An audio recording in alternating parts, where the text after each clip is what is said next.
A abertura oficial da colheita do arroz e grãos em Terras Baixas.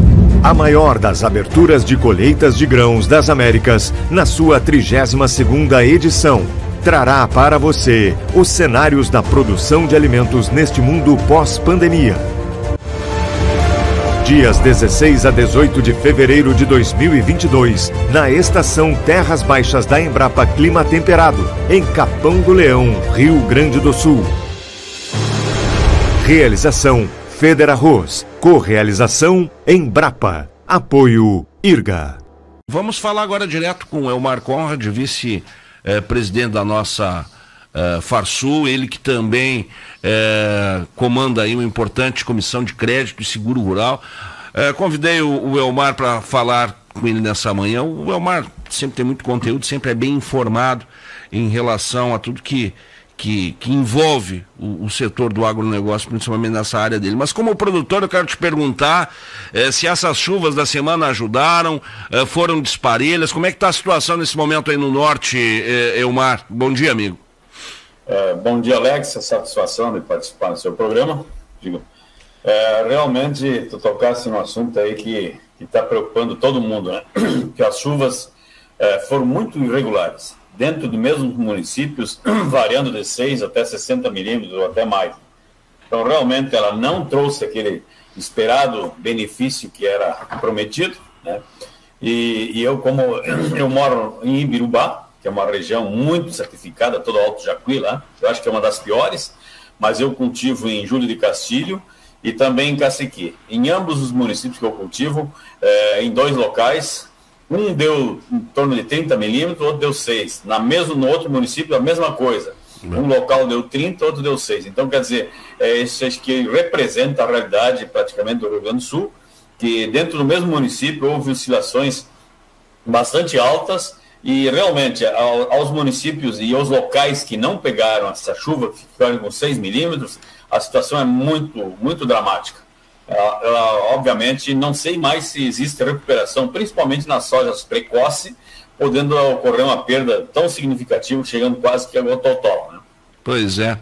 O Elmar, nós temos aí agora a implementação desse calendário aí, né, do plantio. Isso aí é legislação, né, para poder depois também, e agora bem apropriadamente, buscar o seguro. Como é que está a implantação? Não sei como é que os produtores, teus colegas estão recebendo isso aí.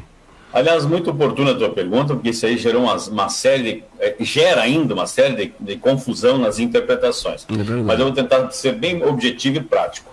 É que nós temos 2 referências para plantio do soja. Primeiro, o zoneamento, o ZARC, Zonamento Agrícola da Cultura da Soja no Rio Grande do Sul. Uhum. E o outro, agora foi incrementado neste ano que passou, porém, o incremento real a partir de 2022, que é o calendário vazio sanitário.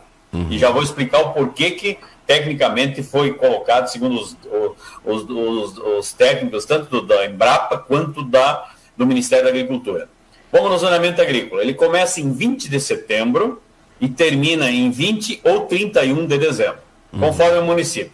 Aqui na metade sul, normalmente ele começa a partir de 21 de outubro, no G2, que o ciclo de maturação é G1, G2, G3, praticamente só se planta G1 e G2, né? Então vai de 21 de outubro até 20 de dezembro. E o vazio sanitário e o calendário, o que é? O vazio sanitário é um período que precisa, de forma técnica, segundo os PhD do assunto aí, ele tem que ter 90 dias entre plantas vivas e plantas mortas. Tá? Uhum. E se não tiver, nós podemos perder a soja como a cultura principal econômica em país tropical, que nem é o caso do Brasil, por causa da ferrugem da soja. Nós temos 3 grupos de princípio ativos, são os protetores, que é a Uniseb Gold e companhia, tem os triazóis e tem as estrulinas. E agora também as carboxaminas, né? E não existe em 10 anos sequer qualquer inovação em termos de um novo grupo, um novo produto que venha melhorar a eficiência. E essa eficiência caiu muito. Na combinação das melhores combinações de aplicações desse conjugado de produtos aí, nós chegamos a um nível de no máximo 80% de controle. E produtos que tinham um controle muito bom chegaram a reduzir a 20%. Então essa exigência de plantas mortas em plantas vivas é o mínimo 90 dias. E após uma discussão ampla, através da Câmara Setorial da Soja, a Farsul sugeriu, juntamente com as demais entidades, e foi aprovado assim, como 11 de outubro, o início do plantio do calendário agrícola para a soja. E como o período era de 120 dias, nós pedimos um prazo maior, ficou para 140 dias, então não vai haver problema de inicia-se em 11 de outubro e bota 140 dias, vai terminar lá em meados de fevereiro. Que se nós iniciássemos antes, como alguns queriam, em 20 de setembro, por exemplo, nós em 13 de junho, já teríamos que fazer o controle das plantas baixas. E assim não, com 10 de outubro, puxa 90 dias, ele fica com uma data de 13 de julho. 13 de julho, não havendo geadas que matou a soja guaxa, que a gente chama, né, a soja espontânea, nós teremos que fazer o controle da soja, e aí, Alex, vem o grande problema. No Rio Grande do Sul, como nós temos culturas econômicas implantadas já nesse período, que é pastagem, aveia, aveia para branca, trigo, etc. Tem muitas culturas econômicas. Nas áreas implantadas só existe um produto para controle da soja.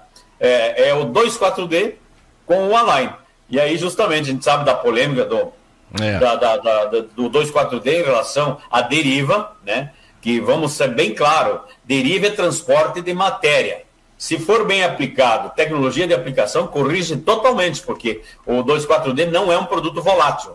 Né? Volatilidade é quando ele sai, se transforma da parte líquida, que ele é, em gasosa e sai andando pelo ar. Né?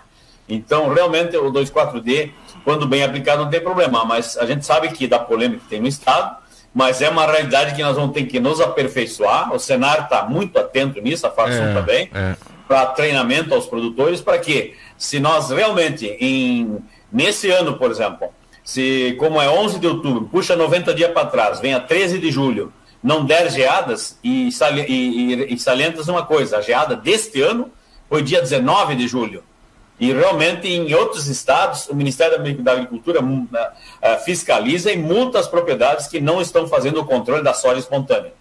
Então ele começa em 11 de outubro e termina lá em meados de fevereiro. Isso aí possibilita, obviamente, que quem tem área de pivô, planta safrinha de soja, embora não tenha mais mitigador, porque termina o zoneamento agrícola que define as datas para mitigadores, mas ele pode plantar com recurso próprio até em final de janeiro, que é comum, e fazer então uma safra de milho e uma safrinha de soja em cima, que caso o calendário não permitisse o plantio até 31 de janeiro, ou início de fevereiro, obviamente nós não poderíamos mais plantar soja a partir de 31 de dezembro, o que trazia um grande problema para as áreas já implantadas com pivô, porque os custos são altos, a programação foi feita de investimento em cima de safra e safrinha. Mas foi totalmente saneado com essas datas aí, porém, vem esse detalhe que a gente falou aí, que 13 de julho é uma data crítica que, a partir dali, possivelmente serão fiscalizadas as lavouras e exigido o controle dessa soja espontânea, né, em Alex? Ô Elmar, ontem eu estava editando material sobre o seguro agrícola e uma coisa que chama atenção também foi o aumento do número de peritos. Tudo isso aí eu vou dizer para vocês em função da gestão que está acontecendo hoje no Departamento de Risco e Gestão do MAPA, hoje comandado lá pelo Pedro Loyola. Zé Carlos, hoje tem um time de 1.178 peritos no Brasil. Isso significa mais do que o dobro do que 2019. Trabalho excelente do Pedro Loyola. Do Pedro. De chamar as seguradoras, né? De chamar esse pessoal aí. Ele colocou o pessoal lá trabalhar. Ô Elmar, além dessa questão do seguro aí, que é importante, nós temos um outro mitigador que é a irrigação, né? Esse sim, e me parece que é uma bandeira da Farsul nesse ano de 2022. Agora, Elmar, eu perguntando pro sujeito quando se formou lá atrás, na Universidade de Passo Fundo, e teve trabalhos brilhantes lá atrás e continua ainda muito focado em alternativas, em soluções de maior produção. Como é que a gente equaciona essa questão aí da irrigação? É possível fazer o que a gente quer? Na tua ideia, Elmar, sabendo das dificuldades, às vezes até de relevo, dificuldades regionais que a gente sabe que existe aqui no próprio Rio Grande do Sul, Como é que a gente vai aplicar essa irrigação? Como é que se faz, por exemplo, para garantir a água em vastas áreas de terra, as pequenas às vezes também? Como é que se faz aí? Qual é a tua ideia sobre irrigação, Marco? Aliás, na realidade vamos fazer primeiro uma crítica. Nós não tivemos ainda a capacidade técnica, jurídica e política de evoluir para essa importante solução ao Rio Grande do Sul. E sabe-se, historicamente, o Rio Grande do Sul, de 10 anos, ele tem 3 safras normais e 7 com perdas. E essas perdas oscilam de 20% até 70%. E cada 7 em 7 anos, um exemplo nós temos aqui, ó, a safra de 2004 e 2005, a média foi 10,9 sacos por hectare. Na época nós plantávamos 3,7 milhões de hectares. A outra seca foi em 2011, já plantávamos uma área de 4,2 milhões de hectares, porém a média foi 23 sacos por hectare, mas trouxe uma redução de 11,7 milhões para 5,9 naquele ano. E a outra seguinte que veio foi de 2011 para 2019, 8 anos depois, veio a de 2019 com uma quebra também de 18,4 anterior para 11,2 milhões de toneladas. E isso aí já plantávamos nessa época aí 5,9 milhões. Quer dizer, e qual era a produtividade dessa última? Qual é a produtividade dessa última? Dessa última já foi a 33 sacos. Aí a gente vê o quanto evoluímos, né, Omar? O quanto se trabalhou, né, para isso. De 10 anos, de 2001 a 2010, a média do Rio Grande do Sul é 34. Sempre foi 8, 10 sacos menor que a média do mundo que produz soja, que é Estados Unidos, Brasil e Argentina. 70% da soja vem aí. Agora, se nós pegar os últimos 10 anos, a média está em torno de 47, 48 sacos.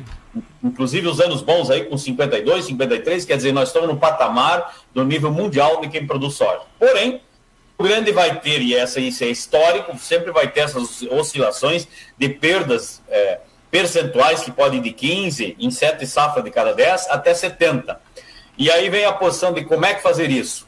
Nós temos um índice pluviométrico no estado do Rio Grande do Sul, Alex, que vai de 1.400 a 1.800 milímetros. Se congelássemos a água, daria 1,4 a 1,8 metro de altura. E nós não tivemos uma capacidade técnica e de forma jurídica que permite nós fazer o armazenamento de água em açudes, é óbvio. Pois é. Da onde? Em APP. Quer dizer, hoje nós temos uma legislação federal que ela vai ter que ser mudada, porque depois que eu vi a entrevista, ouvi, por mais que o nosso eficiente departamento do meio ambiente, através do Domingos e toda a equipe, tem trabalhado e levado as informações e buscado soluções para que se reduza essas imposições que existem praticamente quando vai pedir licença, tanto na metade sul, quanto no bioma Pampa, quanto na metade norte, na Mata Atlântica. Existem 2 empecilhos que não permite. Primeiro, vamos falar da região da Mata Atlântica. Não é permitido fazer reservação de água em APP. Ora, nós vamos botar água na coxilha? Não existe como. Obviamente tem que ser em APP. E a água, Alex, se nós não segurarmos ela em forma em açudes, obviamente a água escorre do mais alto para o mais baixo e termina no mar. Então nós esse ano aí com uma chuva, claro que o ano foi reduzido, mas mesmo assim, é um índice acima do necessário para fazer uma irrigação, que eu digo assim, pelas posições que tu me colocaste, não é a solução única. Nós vamos limitar isso aí em 20% ou 30% da área. Vamos falar hoje em 6, 7 milhões de hectares, com crescimento de mais 2 milhões previsto para o Rio Grande do Sul. Nós vamos botar o quê aí? 1,5 milhão, 2 milhões de hectares em irrigação. Tem que ter topografia, água, energia, né? E disposição de capital. Agora, o restante da proteção, ela vem justamente em cima de quê? Do seguro. E aí nós estamos numa posição que, tipo assim, a atual ministra foi muito evolutiva na posição do seguro agrícola. Ela saiu com 4 milhões de hectares e terminou em 20. Nós estamos em 14 milhões esse ano. Nós estamos aí com 20% da área brasileira com seguro agrícola. Nos Estados Unidos, na Europa, normalmente é 80, 90. E essa massificação é importante porque daí ela dilui, obviamente, os custos e melhora a cobertura. Porque quando aumenta o bolo, obviamente, nós podemos trabalhar de forma diferenciada. E eu tenho um breve histórico aqui das subvenções e das aberrações que foram feitas no seguro agrícola. Nós já tínhamos, ele iniciou, Alex, o seguro agrícola iniciou em 2005, com 2,3 milhões, tá? Bom, vamos pulando de 10 em 10 anos. Em 2010, 198 milhões de subvenção. Em 2014 foi o auge, 693 milhões, quase 700 milhões, tá? Deu uma 9 milhões, 10 milhões de hectares irrigados. Daí regrediu quando entrou Cátia Abreu e outros ministros, até chegar a nova ministra aí, ó. Ela veio de 693 para 276, 380, 360, 370. E agora, nesse ano aí, a gente tem a satisfação de ouvir e escutar que nós estamos chegando aí a 1 bilhão 181 milhões de subvenção. Porém, a subvenção na soja, que era 40%, voltou a 20%. Isso é uma demanda que nós mesmos pedimos aqui do Rio Grande do Sul, que é melhor dar 20 a todos os estados do que 40 a meia dúzia. E o último calendário a contratar é o Rio Grande do Sul.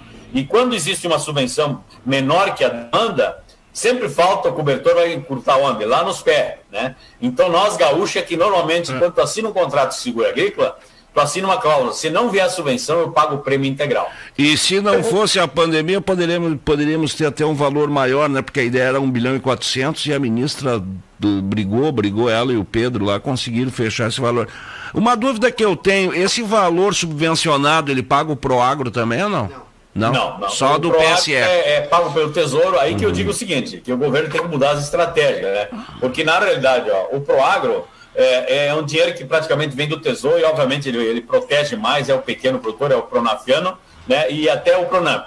Mas ele não dá a mesma cobertura. Hoje no Rio Grande do Sul nós temos diferenciado o nível de cobertura quando é seguro em relação ao Proagro. Um exemplo prático, falar em termos de Pronaf. Se eu tenho uma proteção de 40 sacas por hectare como referência, tá? Que a maior seguradora em termos de contratação é a Brasilseg. Ela usa uma referência de sacos para depois traduzir o valor.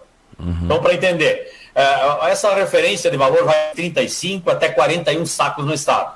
Se eu tenho, como exemplo, o caso de Birubá, 41 sacos de proteção, se eu colher 20, eu colhi quanto? 50%. Então, o mesmo percentual que eu deixei de colher, ele vai cobrir no meu custeio.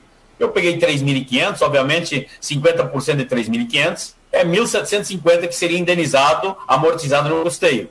E ainda eu fico com os 20 sacos ao preço de mercado, que hoje está 175, que daria os R$3.600, para mim administrar o saldo do meu custeio e, obviamente, sobraria uma diferencial.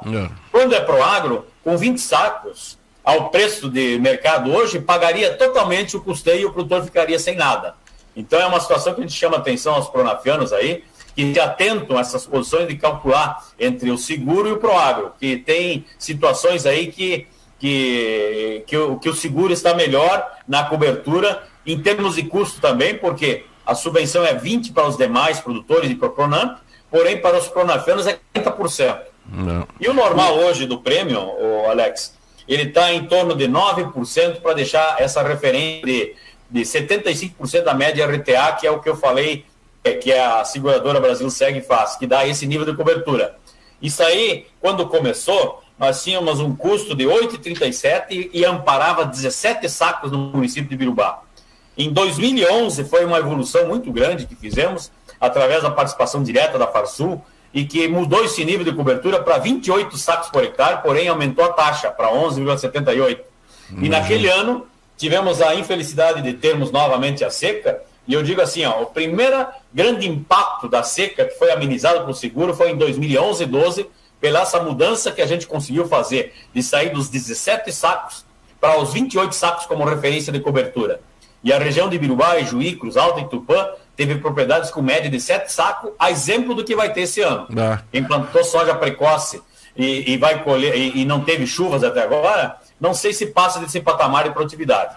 Então, realmente, o seguro, assim, a irrigação é uma ferramenta indispensável para até nós suprir a necessidade de produção de alimentos para o Brasil e para o mundo no Rio Grande do Sul. E é só uma evolução tecnológica, porque não existe nenhum impacto negativo, aliás, pelo contrário.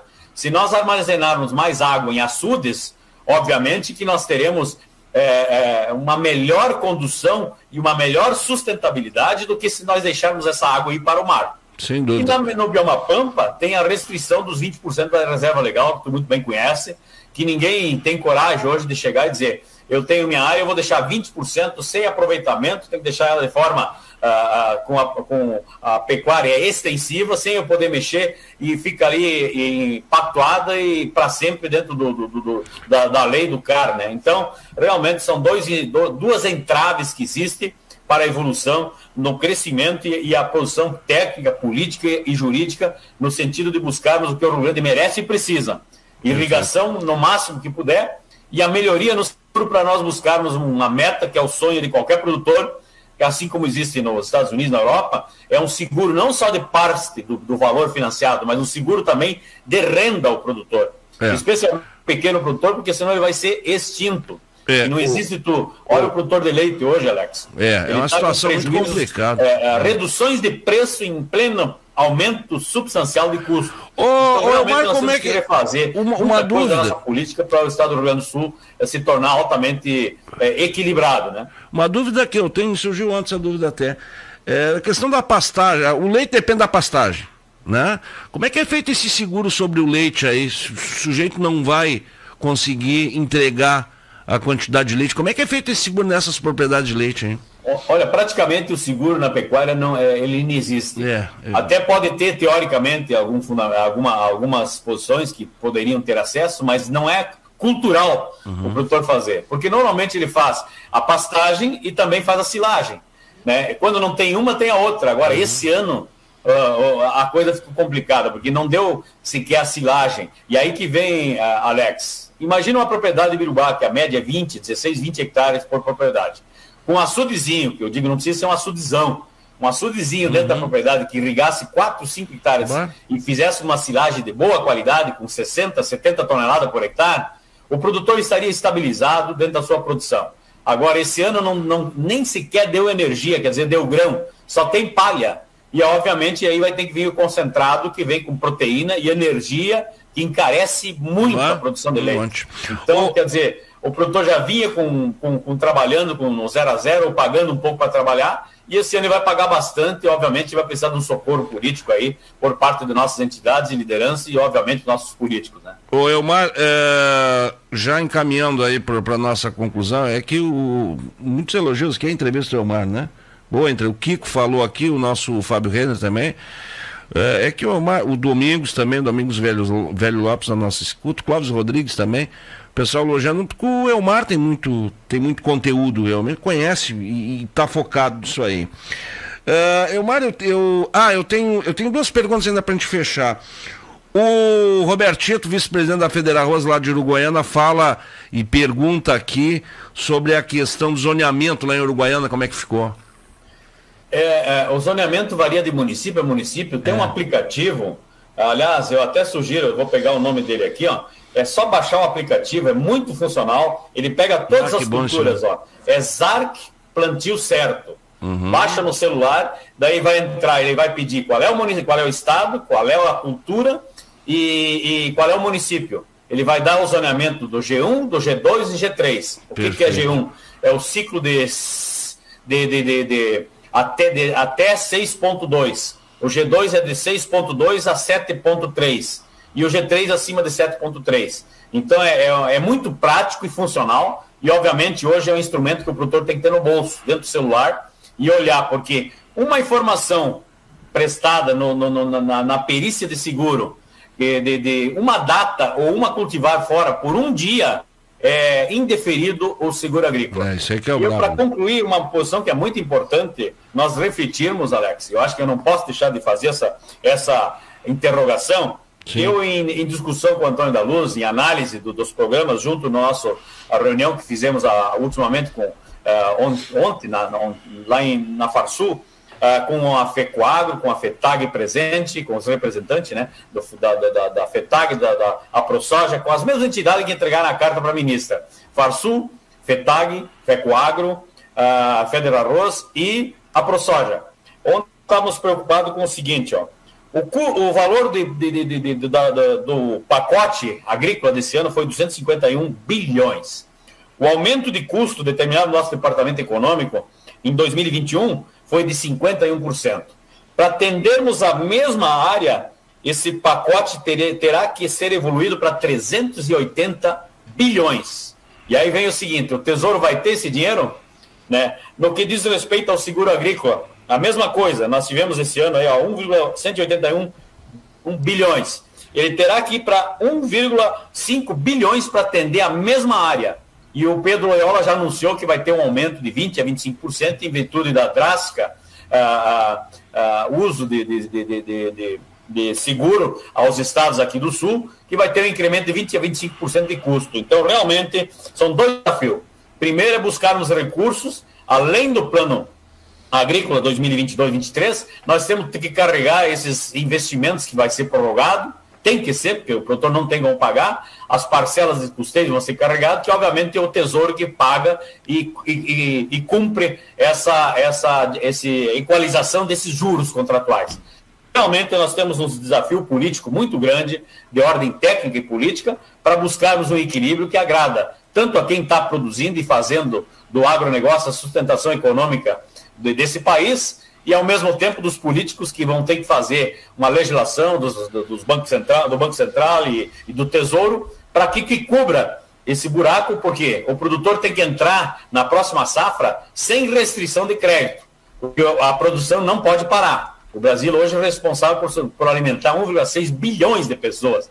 Então, realmente, nós temos alguns desafios pela frente, mas eu confio na nossa capacidade técnica, política e jurídica e nós buscarmos uma solução, porque o Brasil tem essa vocação do agro como principal atividade de sustentação econômica do Rio Grande do Sul e do Brasil, né, Alex? Perfeito. Elmar, quero te agradecer muito, sempre traz uma contribuição muito valiosa aqui na nossa programação e te desejar um bom fim de semana. Depois vamos transformar isso aí que o Elmar falou em matéria, porque eu acho que é importante a gente replicar isso aí. Grande abraço para ti, amigo. Agradeço a participação e sempre à disposição. É um prazer e um abraço a todos os produtores e chuva para todos, que é o que nós merecemos. Se Deus quiser. Elmar Conrad, vice-presidente da nossa Força.